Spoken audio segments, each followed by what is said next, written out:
Hey guys, today special edition Burner Brother Antiques. I'm very, very excited about today because we are going to do a 1-year discussion with Lucas. We said we'd have a 1-year interview. And 1-year anniversary interview. 1-year anniversary interview, and we are a few weeks late, but that's okay. We're going to do it today. A few months late.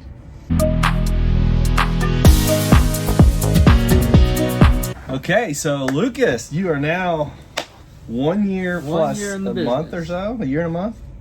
Oh gosh, when did I actually join? September or something. What month are we in now? November. We just started November. Oh, so a year and a month and a half. Year and a month and a half. This is his 1 year and a month and a half. Okay, so let's talk about it for a second. Let's back everything up. A year and a half ago, going in out of high school, you graduated high school and you started to go to college. Yeah. Okay, what happened and why did you decide to do what you did? Let's talk through that for a second. Well, one thing that happened was I quit playing football, which I originally quit playing football because I was getting into the buying and selling the antiques, and I was like, oh, I want to do this on my weekends instead of playing football. And so football went out the door, and after football went out the door, 3 weeks into classes, I was like, well, without football, this just really isn't for me. I really enjoyed school my whole life, but college just was a little different. I guess all my friends weren't there, and I was working like part-time at Burner's Auction. I was liking it a lot more than I was liking college. Okay. So, Mom, since you're here, what did you think about that time period? So, go ahead. Let's talk about that for a second. Yeah. Go ahead. I was just shocked, I guess, because Shocked? like all our lives, we always thought Lucas would go to college and play football, and study, because he's always a really good student. So we always thought he'd go to college. So I was very surprised. Surprised, nervous. She had a few more words to say about it back then, but Yeah. we'll skip that part. We won't bring that back up. Okay, so for us, I'm like, at that point, I'm very excited. Oh, I can't wait to just really get Lucas into business. And Lucas, now that you've been here for a year, what are some of the, looking back, like from you when you very first entered the business to now, what were some of the biggest maybe surprises or things you didn't realize? Like, let's talk through some of that stuff. Oh, Things you didn't really get about business YouTube? before. YouTube. Well, we weren't on YouTube when you decided. My first day of, when I was working the part-time, we didn't even think of YouTube. And then my first day, full-time, we filmed our first video. Our first video was filmed on Lucas's first on my full-time first day. And we went home. They may have never happened without Lucas agreeing to go full time, because I'm not sure that we would have. Him and Josh, tried to we figure filmed it the out. video, and him and Josh were over my shoulders like, oh yeah, you should do that. You should put that one right there. Oh, and that looks really nice. Oh, you should shorten that clip a little bit. And we took like 2.5, 3 hours to edit our out. first video. It took so long. And, but yeah, that was a huge surprise compared to what I thought I was walking into. Same with Whatnot. Like, I had no idea they existed. Whatnot never even existed before Oh, that. to us it didn't. Yeah, I mean, as far as part of our business model. Yeah, 3 weeks into working, So- Kate and Jocelyn come over and was like, "Hey, you ever heard of this thing called Whatnot?" And some Yeah. of those bags of jewelry in the garage. So just for you, if you guys that don't know, so we have never sold on Whatnot until Thanksgiving, Black Friday a year ago was our first actual sale. And a few weeks before that, Jocelyn and Kate, so Crazy Lamp Lady and Follow That Bug, were at one of our buildings, and they introduced us to Whatnot. And I was like, yeah, we'll try this thing. And since then, now how many items have we sold on Whatnot? This is new, right? How many items? Holy Oh. smokes, I have no idea. I I'd was say gonna we you should sold. have given him the questions prior. Well, we sold like 48. That's hard to Let's say figure we out. sold 200-300 items a week on Whatnot, and we've had 48 weeks. That's 12,000 items. Yeah, we've sold. Or- Well, we've no. sold over 10,000 items now on Whatnot, right? Yes, for sure. For sure, over we're probably 10,000. Right around 12,000 items. Around 12,000, and that was, and we didn't even know we were going to do that. So, entering into the auction family business, Whatnot wasn't part of our business, and you've actually like headed up all of the Whatnot communications, all of the packaging, the shipping. Like you handle a big part of that. Yeah, I mean, handled most of it actually. All the replying and packaging, which I'm getting a little crew for the shipping. Got Audrey, Eliza, and Josiah helping me out, but I'm Okay. getting stuff done So- and whatnot. So, what do you think? I'm sorry. They're gonna laugh at me on this video. My nose was itching. I didn't know what to do. What do you Something think? spicy for lunch? I just had chicken salad. I don't know what's going on Yeah, here. that's not spicy. Okay, so we got the Whatnot going. As far as your other roles, now you've been doing this for a year. Tell us about some of your other roles that you kind of own now, that you didn't even know you were going to do a year ago, and now this is what you do. So it started off as, well, when I first started, I just kind of do whatever you do. We'd go just film YouTube videos pretty much the whole time. But now I'm kind of getting incorporated more into the auction house. I'm the floor manager, so I'm supposed to keep everybody working, I guess. Make sure we always have enough. You can talk into that a little bit. Like, I don't worry about any of our employees or when they're coming now at all. Like, Lucas has got it.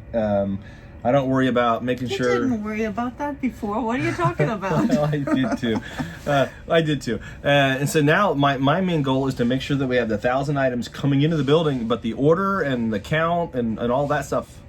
Talk about that a little bit. I'm mostly explain in what that charge of even it. is, like, so people that don't know. So we sell 1,000 items on burners.com every week, and we have to find 1,000 items to sell every single week.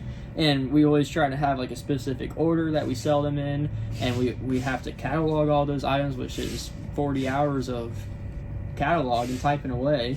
And we have to make sure we get that all done every week, which includes invoicing after the auction, collecting payments, getting it forwarded to UPS. So like this auction we put up, and for the viewer side, it's just, oh yeah, there's 1,000 items and there's pictures. But on our side, it's tons and tons of hours of work constantly. And I'm helping run that, I guess. Oversee that whole Overseeing process, it, right? Yeah. So I'm doing what I can to. So you've also got your auction make sure it goes license. up. Yep. I'm an auctioneer. You're a I got licensed that in auctioneer. February. Yeah, and now you've also held an auction. You've done a whole week without us Yeah, even so being here now. Me and Josiah and our crew, we had a whole auction without them being here. They were visiting the in-laws. And so we sold 1,000 items, uploaded 1,000 items, collected all the payments, responded to all the emails, phone calls, everything like that, all without the two bosses here.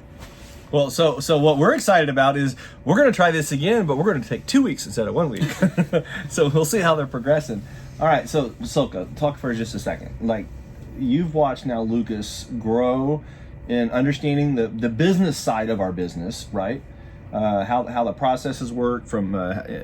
Just talk through that a little bit. Like, what have you been able to share with him? Where have you seen him grow in? Talk about that for a second. Well, he's doing a really good job at, just making sure that everyone is doing something and staying busy. Like, for me, that was always hard because I had so much just to do for myself that it was hard to always make sure everyone else had work lined up to keep everyone busy. And that's a huge part in getting those 1,000 watts online every week. So for me, it's making my job a whole lot easier because I can just focus on what I'm doing, and Lucas is kind of making sure everything else Everything's running. gets taken care of and is moving smoothly. And yeah, he's doing a really good job at it. I'm trying to make it to where she doesn't have to work 5 days a week or 6 days a week anymore. Yeah, I went from working overtime and really late nights a lot of times to, it's much easier. So you watch Rose any day now, right? Anytime you get a chance, you'll watch Yeah, Rose. if they call me, they I'll call you. watch You're like, her. oh, I'm not coming in today. Luke, you got it. And Yeah, well, I do work most of the time, so it's not like I take off all the time. Not all the time. no, but you've got that. You've got the possibility to I do have. that now. Where a year Yeah, ago where before you I couldn't would've- have done that. No, I would have had to say no. I can't do it. I've got work to do. I Rose can't can take come off. to work with me. So yeah, no. Now I have the chance to. Say And we got often. another grandbaby coming, so you're gonna want more time to be able to do that. I So do. as we're passing this responsibility over to Lucas, and not just Lucas, but let's talk to you a little bit about Lucas, about Joe, and you guys growing together, because Joe's increased a lot too here at the auction house. So talk about you and Joe, and like your picture of how it all fits and relates, and everybody's doing. Like, just talk for a minute. Joe's got a little bit like a catalog He's expert. turning into a cataloging machine. Huh? Yeah, cataloging 500 lots of Also silver in making 2 my days. life much easier. Yeah, because she used to have to do all that. But he's also taken over a lot of the post-auction work, like actually uploading the auction. So I guess it's not post-auction, but uploading the Stuff. auction online, making sure all the pictures are Re-auction. there, all that computer work. It's a ton of work too. You have to do this to the photos. You have to make sure they're in this format so they can go online, and you have to do it with every single probably 6,000 photos we have every week. Mhm. So, but and Joe's doing a great yeah, job with it. Joe's taken over that part of the auction. Yeah. What's been your biggest challenge? Oh gosh, that's put me on the spot there. Exactly. Probably just the sheer amount of work. It's usually working at least 45, 50 hours every week, which I really enjoy it, but it is a lot of time, but at least I'm glad I enjoyed it a lot. Yeah. Well, okay, so the biggest challenge is the amount of volume of work that we do. Yeah. So before you got into the business, did you recognize that your mom was actually doing that much work? I'm just curious. Did you realize what it took before you jumped into the business? No, not at all. You got a new respect for it all now. Mm-hmm. Yeah. Because, I mean, before I got into the business, I never really came out and helped much. I'd come out and help you move stuff, but I never cataloged or pictured much or anything like that. Never did any of the behind the scenes stuff. I was just so this is exciting for me to watch as Lucas go from a little bit of help here. Hey Luke, I need you to help me today unload this thing, to actually saying, all right Luke, what do you need now? You got this thing, you're running it, the machine is running. I always say we got a machine here, we got to keep feeding it, right? 1,000 items a week that just go through our system, and I'm like, okay, we're feeding the machine. What do you need? You're running the machine now. You've got the whole floor. You've got everybody. You're managing it. You're doing all the communications. And we've added to it. So not just the auctions that we were already doing, which was 1,000 lots a week. We added whatnot on top of that. 400 or 500 lots a week. That's usually four or 500 lots, plus all the shipping and associated communications with whatnot, logistics behind it all. And he's just like owning it. It's given me a lot more time to be able to sell more freely. And buy more freely, as you can tell, and do videos. That's why I got the camera now. So yeah. Okay, so yeah, it's favorite incredible. Part is definitely the buying. He keeps buying. I love to buy stuff, Luke. But these guys, if they can sell as fast as I can buy, so we're selling 1,500 items a week, and they can't keep up. That is not a challenge we accept, Lucas, is it? We don't want that. Not at all. That's so funny. Okay, but something else too that happens in this industry. This is what happens to everybody that starts buying and selling and working this industry, is you start getting yourself drawn into something that you like, something that you collect, something that you start learning about. What has that been for you? Oh, definitely art glass. I've got, let me count. 1, 2, 3, 4, 5, 6, 7, 8, 9, 10, 11 pieces here, another 3 or 4 at home. So you've got 15 pieces of art glass now that you've collected. Over the time, just like, I want that one. I think I like that one. Okay, so tell our viewers a little bit about some of the art glass you're collecting. What do you like to collect? Well, let me just show you my top piece, because this is what I look for. I love colors. The purple is my favorite color ever, and I love design. So it kind of looks like a contemporary piece of art glass, but it's actually Victorian. Who made that piece? So this is Imperial. This is an Imperial hanging hearts vase. It has all these little, what do you call it, these dog ears on the top. If you were telling me, oh, what are you looking for in a piece? Like, this is the piece I'm looking for. Pretty pieces, pretty much. Okay. So I think everything I have over here is pretty, or it has like a special. So you're looking for, the first thing you're looking for is the color, like how you're drawn into it? Yeah. So I've got a question. Yeah. Everything I can kind of tell has got like a certain look, and I agree, I really like that look of art glass, but then there's one thing that really sticks out. What? What's that doing up there? What? The milk glass. Oh, no, that's not mine. That's not yours. He bought that to resell it. We're reselling I'm that one. confused by that one. Why is that up there? And I haven't noticed it. Yeah, Lucas this one will go in a That whatnot. makes I just more haven't sense. got to selling it yet. Yeah. Okay, all right. Yeah, but Lucas is absolutely drawn into the art glass, which is really cool. And something else that he's been able to do was like study up on different makers. So we had a big art glass sale. Do you remember this? And then you studied up. You studied like web and so like tell us about some of these companies you've studied up on and read through. And I've only read a couple books. I want to keep trying reading books. I've got a Rookwood one at home. I've been starting to look at, but I've read up on some web, Moser, like all just different stuff. Bunch of different art glass companies. When we're going to go buy a collection, I'll take the 2-hour drive we have and I'll read during it about the art glass we're about to buy. Just so I have a little. But you've been retaining it really great, okay. So something else is that you're starting to learn our business model on how many items of which kind of items we need every week. Mm-hmm. You're starting to understand that flow. and being able to assemble a catalog to understand why the catalog has to be assembled in a certain way. Like, you're learning a lot of these little things that take a lifetime to learn, but you're learning really fast because we're able to sit and work through it and explain it really quickly. When you do 1,000 lots a week of it. I mean, you can grow quick, don't you? Yeah. Something I noticed, what I'm really excited about, is that Lucas is starting to understand quality and the why something is worth money. Desirability, quality. The rarity in the quality and desirability, why would somebody want to buy this and for so much money? He's really starting to get that. So you can almost lay out like a group of items in front of him and say, of any kind of item, and say which one of these would be worth the most. And he's getting to the point where he's like recognizing, well, that one would be worth more than these because of these reasons. And that excites me. So I could do that. So if we laid out 10 pieces of sterling silver jewelry, I would bet with pretty certainty that he would accurately be able to put those, for the most part, in order from least expensive to most expensive in a matter of a few seconds. Yeah, I mean, right? Especially with how much jewelry we sell, but I probably agree with that. And costume jewelry, for the most part, you're starting to learn the same. Yeah, starting to learn what makes it, or like what old pieces have that, and like the new pieces, they're trying to replicate this, and it's not actually an old So piece. you're recognizing fakes in the reproduction stuff, the things that look like old that aren't. You're starting to understand the values, the characteristics, the designs, all that little stuff that makes an item worth money. You recognize it just by looking at it now. And this is really good too. Lucas is actually setting up buying now, and creating his, I want to say, a group of people that he's starting to buy from. A couple people. A couple different people. And that's exciting to me. And he's doing all the communications. He's pricing it out. Matter of fact, we priced the deal out, and we came up with within $100 of each other. Which deal are you talking about? Well, we've done it many times now, but one specifically I remember we were pricing it out. In Donaldsville? No, it was one that was here. It was like, I don't remember the exact value, but it was around $2,100 that we paid for a group.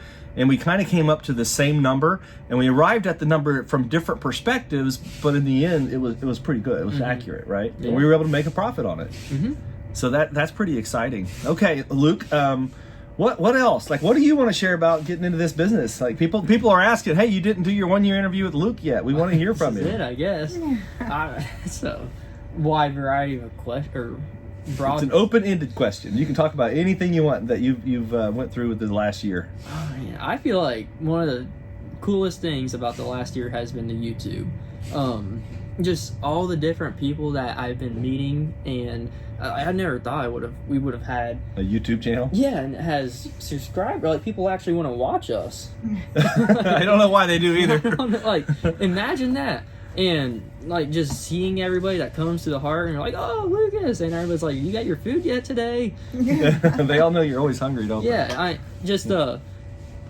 the fact that we're doing a YouTube channel and people are watching, and I'm meeting all these people and like reading all the comments, everybody's so nice all the time, and like it's just something I never would have thought would happen in my life. And now you're actually learning. And with the first video we did, we said we're going to teach Lucas how to be involved in our business over the next year. And I'm confident in saying this right now. I feel like I could say, okay, Lucas, we've got this whatever house call, situation, estate, deal, anything you want to talk about in this business. I need you to head this one up. I'm confident that he's at the point now where he can start heading those up, knowing enough to know what he doesn't even know, because I think that's important too. Knowing that you don't know everything, knowing how to find out. You've learned how to do research, how to do comparables, right? Mm-hmm. You've learned how to test all gold, silver, jewelry, diamonds.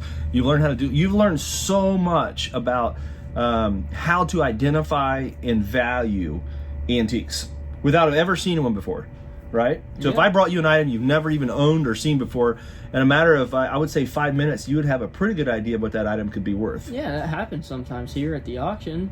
Some people will be walking in, and we have to decide how much we're paying, especially if he's not here.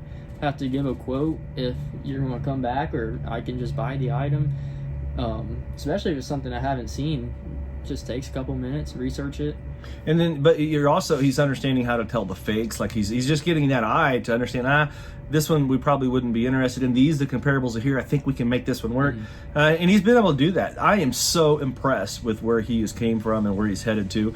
And then in a year from now, what's your plans as far as business? What are we looking at doing here in another year? So partnership up, right? yeah, I mean, I didn't know you were going to say that on the YouTube. Oh well, yeah. Well, I mean, why not, Lucas? We're gonna. We're not talking about any of the details, but just that Lucas and Silk and I are gonna all three own this business together in another year. Like we're gonna officially. We're gonna do it when you're 21, right? 21. When he's so 21, so he's got another year, a few months to go, and then he'll be an official partner of Berners Auction Gallery LLC, and that's kind of exciting. Right. That right there, just right here, Berners Auction Gallery. Berners Auction Gallery. So all of our stuff we do through YouTube and through whatnot is all housed under the Berners Auction Gallery LLC. So Burner Brother Antiques and our YouTube channel, our whatnot stuff that we do is all part of this bigger company here. Yep. All of our shipping. And so Lucas is going to be an official partner of that another year. That's the plan. That is the good plan. Lord will, and that's what'll happen, right? I sure hope so. Anything else you want to tell our viewers? Thank you all for joining the journey for the last year. It's been a fun ride so far. Yeah, it's been exciting. Learned a lot. Had some ups, downs. Had a lot of fun. Sold a lot on whatnot and sold a lot on the auction. What's the We're longest getting a lot one? of hours. What's the longest one day you've had to work so far that you can remember? Total hours and from beginning to end of the day. I believe it was one day over the summer last year. You just sent me and one of my buddies on to a house, and you're like, "Oh yeah, go buy Take what's care of ever in the house." And so we bought what was in the house, and it took us 3 loads, and it was like an hour drive away. So we had to pack everything up, bring it back, unload it, pack everything up, bring it back, unload it, pack everything up, bring it back, unload it. We left for that house at like 7:15, 7:30 in the morning. And I think we were done at like 10 o'clock that night. Finally packing up or taking everything off at the warehouse. So that was a good 15-hour day. That's just a good average day. Yeah, but I feel like we've done that multiple times. I say well, Yeah, I was gonna say, we've done that many a times. auction Well, yesterday was that way. Yeah, so yesterday. I much mean, I fun. worked 8 to 10 hours, another like 11 and a half hours yesterday, almost 12. Almost 12. Now, they're all going to say, Lucas, you got to make sure you're taking some time off. So let's talk about that just for a second. Have you started to find a balance of time off versus work? And I take my Sundays. My Sundays are my day off. Usually you take a half a Saturday off, right? Yeah, usually on half Saturday a Friday, I come half in, a Saturday. work from 8 to, I don't know, 1 or 2. So get a few hours off on Saturday, get a few hours off on Friday as well. And then get my Sunday off. And then after work, I mean, come home and hang out. And then even we have a whatnot. That's not really work. Like, it counts as my hours, but But it's still just fun. yeah, it's not, we're just hanging out. I think that's really important that our viewers would know is that you enjoying what you're doing, this passion about buying and selling antiques and learning, it makes work become hobby as well. Work becomes part of your life. It's not that you're working or not working. It's just you're just going through life, and you got certain hours you got to be at the office. You got certain hours you're at home. You got certain hours you're on whatnot. But it's always just part of who you are. Mm-hmm. And I think that you're learning that about this business specifically is that you're always aware. You've always got responsibility. It's not like the responsibility drops when you clock out. Like, no, get home, you still have to. You still got responsibilities, and if something happens, if there's an emergency or an urgent situation or something needs to be responded to, like tonight we have a gentleman driving up from Florida to unload. It's not what any of us want to do on a Friday night, right? Nope. Unload a truck from Florida, but that's what we have to do because be there unloading it comes a truck. once every 6 to 8 weeks, and they're driving whatever 20 hours to get to us, and it's like, yeah, we'll meet you, we'll make that happen. We respect that. So, Yep. and that just happens. Yeah. I guess can't really complain about it. You gotta do what you gotta do. Gotta do what you gotta do. All right, well, guys, Silka, any last words you want to share? No, I just really love to have Lucas with us every day. It makes it way better to go to work every day to have him here with us. Yeah. What's exciting for me is I know that Lucas and Joe are both excited about the business as a whole. I'm excited to see where they're going to go in their future. Lucas is just leading more and more here at the auction. Joe is becoming more and more of an intricate part of what we do, cataloging, taking care of stuff, doing the uploads and things, taking, I'm going to say, pressure off of Silka. And Lucas is taking a lot of pressure off myself. It kind of feels nice, doesn't it? It does. It does. So we're very happy about both of these two, and their future is off the charts bright. It'll be interesting to see how they develop and where they go. And year one down. Yeah. You're one down. Oh, you're 1 and 2 months. One almost. in almost 2 months. All right. Well, guys, hopefully you enjoyed this. you're too. We told you we were going to sit down with Luke, talk to him a little bit about his journey so far. He's got a long way to go and a short time to get there. Because we're going to be gone for a couple weeks sometime in February, right? Say, what are you talking Long about? way to go. It's a song, right? All right, you guys know if you know. All right, guys, thanks. Don't forget, like, subscribe, comment. We'd love to hear from your perspective, something that you've seen Lucas grow in, or something about Lucas over the past year, and Joe as well. Don't forget, Lucas and Joe, because they both came in this business at the same time, and they're going to be here for the long haul.